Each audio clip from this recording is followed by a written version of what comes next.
آج ہم ہسپتالوں کے اندر جائیں نا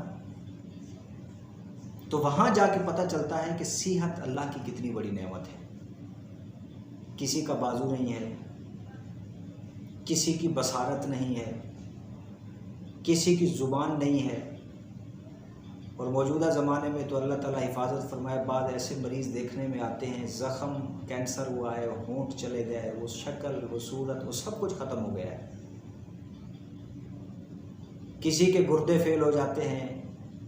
یعنی طرح طرح کی بیماریاں ہیں۔ اگر کبھی اس صحت کی نعمت کو پہچاننا ہے نا تو ہسپتال چلے جائیں، وہاں جا کے دیکھیں کہ میں عافیت کے ساتھ، صحت کے ساتھ پھر رہا ہوں، میرے رب کی کتنا بڑی نعمت ہے میرے اوپر۔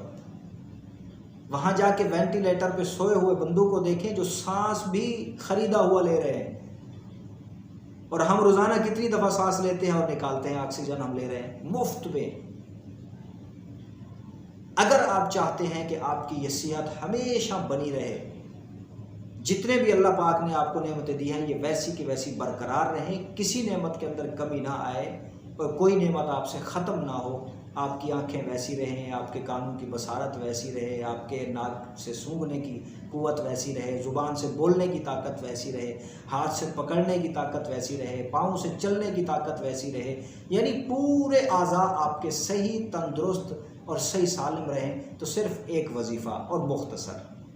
5 وقت نماز کی پابندی کریں، اور فجر کی نماز کے بعد 3 دفعہ، صرف 3 دفعہ فجر کی نماز کے بعد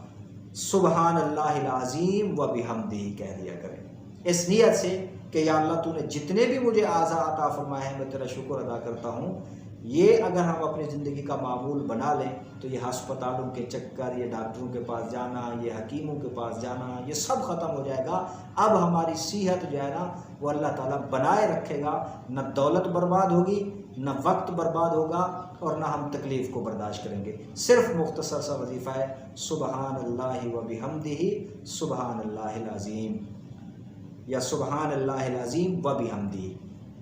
سبحان اللہ العظیم و بحمدہ، فجر کی نماز کے بعد 3 دفعہ صرف پڑھ لیا کریں، پھر دیکھیں کہ اللہ کی یہ جو صحت والی نعمت ہے یہ کیسے ساری زندگی برقرار ہے۔